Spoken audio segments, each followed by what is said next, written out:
One students recently কোনো shopping মলে যদি বাজার করতে যাও বা ধরো কোনো দোকানে যদি কোনো জিনিস কিনতে যাও, নিশ্চয়ই খেয়াল করে দেখেছো যে প্যাকেটজাত যে সমস্ত ডাল, চাল, আটা, ময়দা এই সমস্ত জিনিস বা অন্যান্য কোনো খাবারের পণ্য, সেইখানে দেখবে বড় বড় করে লেখা থাকে নন জিএমও, এই কথাটা লেখা থাকে, বা অর্গ্যানিক এই টাইপের কথা লেখা থাকে। এবং যেগুলোতে ওই কথাগুলো লেখা থাকে না, সেই প্রোডাক্টের চেয়ে এইগুলোর দাম একটু বেশি থাকে। তো এই নন জিএমও মানে আগে তোমাদের বুঝতে হবে যে জিএমও মানে কি। জিএমও মানে হচ্ছে কি, যে জেনেটিক্যালি মডিফাইড অর্গানিজম। মানে কি, এটা অ্যাকচুয়ালি মানে প্রথম ইনভেন্ট হয়েছিল 50-60 দশক এই টাইমে।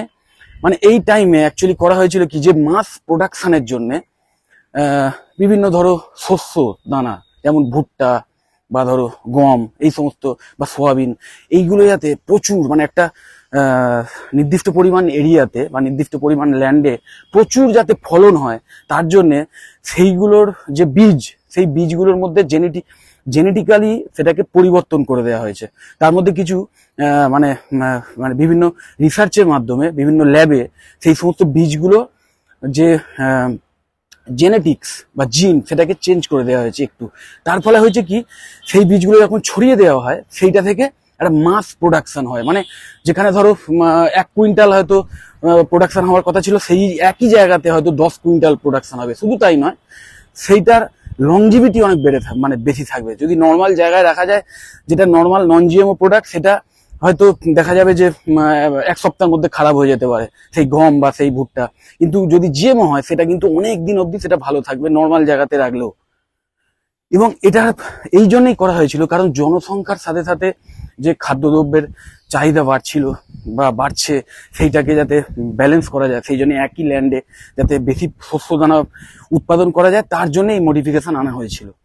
এইবার গল্প হচ্ছে, এই জেনেটিক্যালি মডিফিকেশনের জন্যে বিজ্ঞানীরা এখন দেখছেন যে তার জন্য কিন্তু শরীরে নানা রকম এফেক্ট হচ্ছে সেই জিএমও প্রোডাক্টগুলো নেওয়ার ফলে।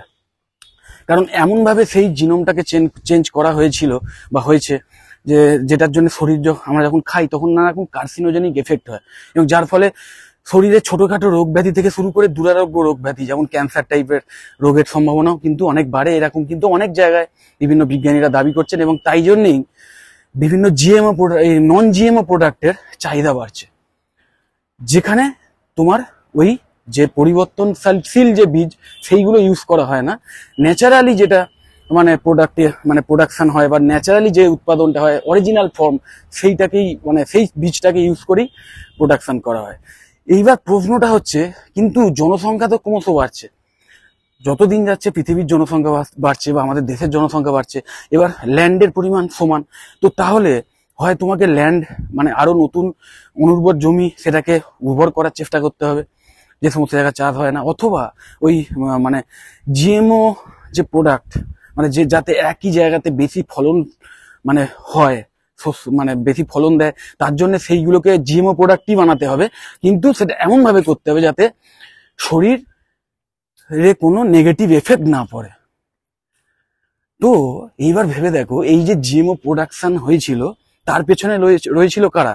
বিভিন্ন বায়োকেমিস্টরা বা বায়োকেমিক্যাল ইঞ্জিনিয়ারিং নিয়ে যারা রিসার্চ করে, সেই সমস্ত বিজ্ঞানীদেরই কিন্তু অবদান ছিল এই সমস্ত খাদ্যদ্রব্যের যে মানে শস্যের যে জিনোম, সেটাকে চেঞ্জ করে দেওয়ার পেছনে। এবং এখনো এই নিয়ে কন্টিনিউ রিসার্চ হয়ে চলেছে। কারণ মানে শরীর ভালো থাকবে এই জন্য, যেমন জিএমও প্রোডাক্ট, এই নন জিএমও প্রোডাক্ট ইউজ করা ভালো, তেমন এটাও তো মানতেই হবে না যে তোমাকে আলটিমেটলি মাস প্রোডাক্টস মানে জনগণের জন্য তোমাকে খাবার দাবারের ব্যবস্থাও রাখতে হবে।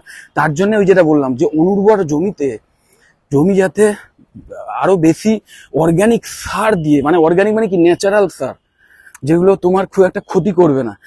ব্যাপারটা হচ্ছে, নিশ্চয়ই জানো, জমিতে যখন অত্যাধিক পেস্টিসাইড দেওয়া হয়, যেগুলো ক্ষতিকারক প্রভাব থাকে যে সমস্ত পেস্টিসাইডের, সেইগুলো দেওয়া হলে, বা জমিতে যদি খুব বেশি মানে কেমিক্যাল সার দেওয়া হয়, যাতে খারাপ যেই মানে যে সমস্ত রসায়নিক থেকে খারাপ মানে কি, হয়তো ইনিশিয়ালি জমির উর্বরতা বাড়িয়ে দেবে, কিন্তু সেই সারটা অ্যাকচুয়ালি আমাদের খাদ্যের মাধ্যমে যখন আমাদের শরীরে প্রবেশ করবে, সেটা বিভিন্ন নেগেটিভ এফেক্ট করে। তো এই যে সারগুলোর মাধ্যমে কিন্তু উৎপাদন বাড়ানো হয়েছিল, বা এই পেস্টিসাইড দেওয়ার মাধ্যমেও কিন্তু সেই শস্য শস্যগুলোর যাতে লংজিভিটি থাকে, যাতে পোকামাকড়ে না খেয়ে ফেলে, তার জন্য এইগুলো লংজিভিটি বাড়ানো হয়েছিল এবং হচ্ছে। কিন্তু সেইগুলো এমনভাবে বানাতে হবে যাতে সেটা মানুষের শরীরে নেগেটিভ এফেক্ট না ফেলতে পারে। তো তার জন্যে যে ওই যে সার উৎপাদন প্রথম হয়েছিল যে সমস্ত ল্যাবে, বা ধরো যে সমস্ত ওই কীটনাশক আবিষ্কার হয়েছিল, এইগুলো সবই কিন্তু মোরাললেস ওই বিভিন্ন বায়োকেমিস্টদেরই কাজ, এবং সেইটা নিয়েই এখনো কন্টিনিউ কাজ হয়ে চলেছে, যাতে আরো মানে অর্গ্যানিক ওয়েতে ওই সমস্ত সার বা যেমন বিভিন্ন পেস্টিসাইড এইগুলো তৈরি করা যায়, যার ফলে মাছ প্রোডাকশনও বাড়বে, শস্যও ভালো থাকবে, আবার মানে শরীরও খারাপ হবে না, মানে খাবারের মধ্যে দিয়ে যখন সেই জিনিসটা আমাদের শরীরে প্রবেশ করবে। তো বুঝতে পারছো কতটা ইম্পর্টেন্স রয়েছে এই মানে মানুষের খাদ্যদ্রব্যের যে পরিমাণ, সেটাকে বাড়ানোর পেছনে এই সমস্ত বায়োকেমিস্টদের। সো আমি তোমাদের মানে যেটার জন্য এত গল্প বললাম, সেটা হচ্ছে যদি তোমরা ক্লাস 12-এর পর যদি পিসিবি সাবজেক্ট তোমাদের থাকে, তাহলে অবশ্যই তোমরা যদি বায়োলজি সাবজেক্টটাকে ভালোবাসো, তাহলে অবশ্যই বিএসসি ইন বায়োটেকনোলজি এই কোর্সটাকে তোমরা চয়েস করতে পারো। কারণ এই কোর্সের মধ্যেই কিন্তু এই সমস্ত বিষয়গুলোর বিভিন্ন টেকনিক্যাল অ্যাসপেক্ট সেগুলো শেখানো হয়, হাতে কলমে কিভাবে কাজ হয় এই সমস্ত ল্যাবে সেইটা শেখানো হয়। এবং শুধু এই বিভিন্ন সার বা পেস্টিসাইড এই সবগুলো নয়, তার সাথে সাথে মানে যত রকম অর্গ্যানিক মলিকিউল রয়েছে বা মানে জৈব যে সমস্ত পদার্থ রয়েছে, সেইগুলো নিয়ে যে বিভিন্ন রিসার্চ হচ্ছে, বিভিন্ন যে মেডিসিন আবিষ্কার হচ্ছে বা মেডিসিন তৈরি হচ্ছে, এবং সেই মেডিসিনগুলো যাতে শরীরের রোগটাকে নির্মূল করে, কিন্তু শরীরের যেন কোনো নেগেটিভ এফেক্ট না ফেলে, তার জন্য আরও সেই ওষুধটাকে আরও ভালোভাবে তৈরি করা, নতুনভাবে এমন মডিফাই করে ওষুধ তৈরি করা যাতে সেই নেগেটিভ এফেক্টটা ওষুধের মধ্যে না থাকে, সেই সমস্তগুলো নিয়েও কিন্তু কন্টিনিউ রিসার্চ হয়ে চলেছে বিভিন্ন বায়োটেকনিক্যাল যে টেকনোলজিক্যাল যে ল্যাবগুলো সেইখানে। তো সেই সমস্ত টেকনিকগুলো কিন্তু এই কোর্সের মধ্যে শেখানো হয়। এবং শুধু তাই নয়, মানুষের লংজিভিটি যাতে বাড়ে, মানুষের যাতে জীবনের সুস্থতা বাড়ে, বা মানুষের যাতে যে লাইফ স্প্যান সেটা যাতে বাড়ে, সেই সবগুলো নিয়েও কিন্তু বিভিন্ন ল্যাবে মানে বিভিন্ন পরীক্ষা নিরীক্ষা হয়ে চলেছে, যার মাধ্যমে এই সমস্ত যুগান্তকারী মানে আবিষ্কারগুলো ভবিষ্যতে হতে চলেছে।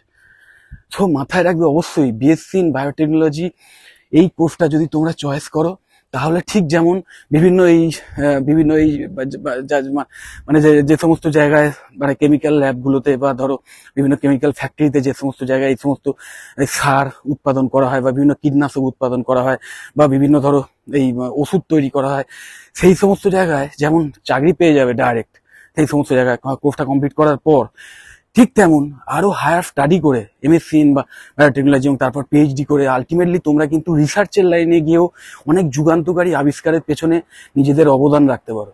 সো অবশ্যই আমি বলবো এই কোর্সটা নিয়ে একটু চিন্তা ভাবনা করো। অবশ্যই এই কোর্সের যে সিলেবাস আমি এই আমার ভিডিও ডেসক্রিপশন বক্সে দিয়ে দিচ্ছি। এখন যেহেতু 4 বছরের কোর্স হয়ে গেছে, বুঝতেই পারছো যে অনেকটা বেশি এক্সপোজার পাবে, অনেক কিছু শিখতে পাবে। এবং ফাইনাল ইয়ারে গিয়ে ওই যেটা বললাম যে প্লেসমেন্টের মাধ্যমে যেমন বিভিন্ন কর্পোরেট সংস্থায় চাকরি পেয়ে যাওয়ার একটা বিশাল সম্ভাবনা থাকে, ঠিক তেমন ভবিষ্যতে হায়ার স্টাডি করার প্রচুর সম্ভাবনা থাকছে, যেটা আমি বললাম। স্পোর্টস ইন্ডাস্ট্রি, স্পোর্ট মেডিসিন, বা নিশ্চয়ই তোমরা যারা জিম করো বা যারা একটু ফিটনেস ফ্রিক, তারা নানা রকম যেটাকে বলা হয় সাপ্লিমেন্ট, বিভিন্ন সাপ্লিমেন্ট বা বিভিন্ন ধরো প্রোটিন পাউডার বা বিভিন্ন ধরো মাল্টিভিটামিন যে ট্যাবলেট, এইগুলো কিন্তু হিউজলি এর মার্কেট কিন্তু এখন ভয়ঙ্কর। এবং এই প্রোডাক্টগুলো কিন্তু অনেক নেগেটিভ ইফেক্ট থাকতে পারে, যাতে সেই নেগেটিভ ইফেক্টগুলো না থেকে শুধু ভালো জিনিসটা এখান থেকে নেওয়া যায়, তার জন্য কিন্তু কন্টিনিউ রিসার্চ হয়ে চলেছে। এবং শুধু তাই নয়, মাস প্রোডাকশনের জন্য ওই যেটা বললাম ডাইরেক্ট কোম্পানিগুলোতে বা বিভিন্ন ফার্মাসিউটিক্যাল যে কোম্পানি বা এই সমস্ত স্পোর্টসের যারা বিভিন্ন সাপ্লিমেন্ট বা মেডিসিন যারা তৈরি করে, সেই সমস্ত কোম্পানিতে কিন্তু কন্টিনিউ কাজ হয়ে চলেছে। তো একাধারে যেমন চাকরির সুযোগ থাকছে, তেমন ভবিষ্যতে এই সমস্ত ব্যাপারগুলো নিয়ে আরো রিসার্চের সুযোগও থাকছে, যার কারণে মানে এই কোর্সটা একাধারে যেমন চাকরির ক্ষেত্রেও ভীষণ মানে জব ওরিয়েন্টেড, ঠিক তেমন ভবিষ্যতে হায়ার স্টাডির ক্ষেত্রে বা আরো মানে রিসার্চ লেভেলে গিয়েও কাজ যারা করতে চায় তাদের জন্য কিন্তু একটা আইডিয়াল কোর্স। তো অবশ্যই আমি এই ভিডিও ডেসক্রিপশন বক্সে সেই কোর্সের ফুল সিলেবাস দিয়ে দেবো। ম্যাকআউট অ্যাফিলিয়েটেড যে সমস্ত কলেজে এই কোর্সগুলো করা হয়, তার যে সিলেবাস সেটা দিয়ে দেবে। এবং অবশ্যই আমাদের কলকাতায় যে সমস্ত কলেজে ম্যাকআউট অ্যাফিলিয়েটেড যে সমস্ত কলেজে অ্যাফোর্ডেবল ফিজের মাধ্যমে হাই কোয়ালিটি এডুকেশন দেওয়া হয় এবং একদম ইন্ডাস্ট্রি ল্যাব মানে স্ট্যান্ডার্ডের ল্যাব রয়েছে যে সমস্ত কলেজে, সেই সমস্ত কলেজের মানে ওয়েবসাইটের লিঙ্ক, অফিসিয়াল ওয়েবসাইটের লিঙ্ক আমি দিয়ে দেবো। তোমরা অবশ্যই সেই ওয়েবসাইটগুলো ভিজিট করে কলেজগুলো ডিটেল দেখে নিতে পারো এবং সেখানে যে অ্যাডমিশন ইনকোয়ারি ফর্ম আছে সেটা ফিল আপ করে রেখে দিতে পারো। তাহলে হবে কি, তাদের যারা অ্যাডমিশনের এক্সিকিউটিভ রয়েছেন তারা যখন তোমাদের কল করবে, তোমরা তাদের থেকে ডাইরেক্ট আরো অনেক কিছু ডিটেলস জেনে নিয়ে সেই কলেজে ভিজিট করে ইমিডিয়েটলি অ্যাডমিশন নিয়ে নিতে পারো। আর মনে রাখবে যে ম্যাক্সিমাম প্রাইভেট কলেজে কিন্তু মানে তোমাদের যে মার্কস, সেই সিবিএসই বোর্ড হোক বা আইসিএসই বোর্ড হোক বা ডব্লিউবিসিএইচএসই হোক মানে ওয়েস্ট বেঙ্গল বোর্ড হোক, যে কোনো বোর্ড থেকে ক্লাস 12 পাস করার পর যদি পিসিবি কম্বিনেশন থাকে বা বায়োলজি থাকে, তাহলে কিন্তু ওই মার্কসের ভিত্তিতে, মার্কসে কত পেয়েছো সেটা কলেজ টু কলেজ ভ্যারি করে, কোনো কলেজ এত পার্সেন্টেজের অ্যাডমিশন, সেই মার্কসের ভিত্তিতে কিন্তু তোমরা ডাইরেক্ট অ্যাডমিশন পেয়ে যেতে পারো এই কোর্সে যদি অ্যাডমিশন নিতে চাও। তো আমি বলবো সিট খুব তাড়াতাড়ি ফিল আপ হয়ে যায়, যেহেতু ভীষণ প্রফেশনাল কোর্স। তো ইমিডিয়েটলি, বেশি সময় নষ্ট না করে ইমিডিয়েটলি তোমরা ওয়েবসাইটগুলো চেক করে পছন্দের কলেজে অ্যাডমিশন নিয়ে নাও। ভিডিওটা যতটা পারো বন্ধু বান্ধবদের শেয়ার করে দিও, চ্যানেলে যদি ভালো লাগে অবশ্যই সাবস্ক্রাইব করো, আর এই ভিডিওটাও লাইক দিয়ে দিও। টাটা।